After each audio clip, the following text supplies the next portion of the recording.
घ्या जीव वाचवा, 10 लाख घ्या जीव वाचवा।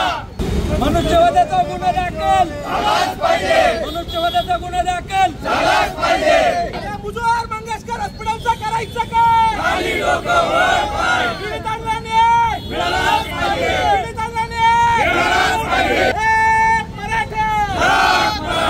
त्याच्या वतीने आज हे मंगेशकर हॉस्पिटलच्या बाहेर आम्ही आंदोलन करत आहोत।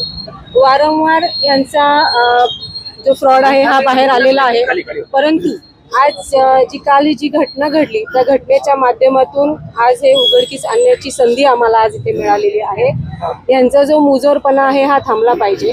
तात्काळ तिथले जे डॉक्टर्स होते किंवा जे अधिकारी होते त्यांच्यावरती गुन्हा दाखल झाला पाहिजे। आणि सगळ्यात महत्त्वाची गोष्ट म्हणजे 10 लाख रुपये भरण्याची जी गोष्ट आहे ती त्यांनी काय सांगितली, कुठल्या नियमामध्ये असं लिहिलेलं आहे की 10 लाख रुपये डिपॉझिट भरल्याशिवाय तुमची सर्जरी होणार नाही किंवा डिलिव्हरी होणार नाही। आणि डिलिव्हरी सारखी गोष्ट, एवढी संवेदनशील गोष्ट असताना सुद्धा आज जर हॉस्पिटल आणि हॉस्पिटलचे अधिकारी हे जर त्याच्यावरती दखल घेत नसेल तर अतिशय लाजिरवाणी गोष्ट आहे। आणि त्याचप्रमाणे जी महिला वारली तिला 2 जुळ्या मुली झालेल्या आहेत, 7व्या महिन्याच्या सगळ्या त्या दोन्ही पण मुली ह्या प्री मॅच्युअर आहेत।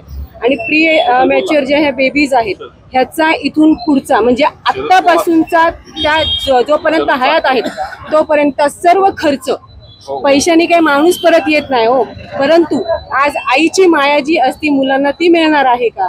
परंतु कुठेतरी शासनाला हे जे रुग्णालय आहे रुग्णालयातल्या अधिकाऱ्यांना ह्याची हे मिळाली पाहिजे, शिक्षा मिळाली पाहिजे।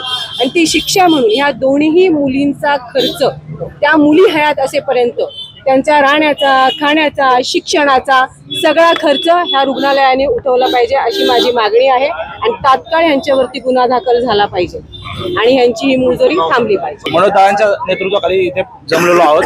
आमची प्रमुख मागणी हीच आहे की ज्या दिवशी हा गुन्हा घडला, ज्या दिवशी निरपराध महिलेचे प्राण गेलेले आहेत, त्या दिवशी या मंगेशकर हॉस्पिटलमध्ये संबंधित ऑन ड्युटी जे डॉक्टर होते त्यांच्यावरती 107चा डेथ बाय निग्लिजन्सचा गुन्हा दाखल झालेला पाहिजे।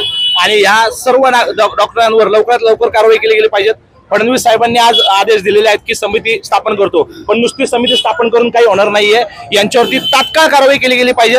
आणि या मुजोर यांचा ही पहिली केस नाहीये, याच्या अगोदरही बरेचसे केसेस यांचे झालेले आहेत। प्रत्येक वेळेस समाजात काम करत असताना आमच्यापर्यंत ते येत असतात। आता हे राजकीय याला स्वरूप मिळाल्यामुळे ही उघडकीस आलेली आहे।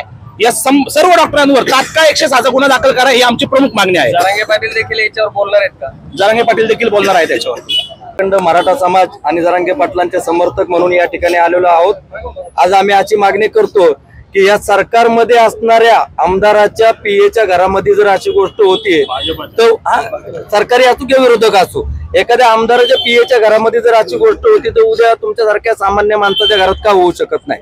आज मी महाराष्ट्रातील संपूर्ण जनतेला या ठिकाणावरून आव्हान करतोय की इथून पुढे अशा घटना होऊ नयेत आणि त्याच्यासाठी अखंड मराठा समाज व मराठा सेवकांची टीम ही महाराष्ट्रभर तत्पर्य राहणार आहे।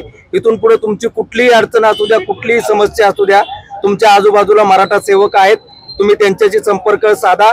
आम्ही या गोष्टीवर तातडीने त्या ठिकाणी जाऊन या प्रशासनाला जाब विचारून त्यांना कसं जागेवर आणायचंय हे आम्हाला चांगलं माहिती आहे, कारण का आमच्या मागे जरांगे पाटलांचा हात आहे। आणि जरांगे पाटील ज्या ठिकाणी बोट करतील त्या ठिकाणी न्याय मिळाल्याशिवाय महाराष्ट्राला आम्ही गप्प बसणार नाही, एवढंच सांगतो। जय हिंद।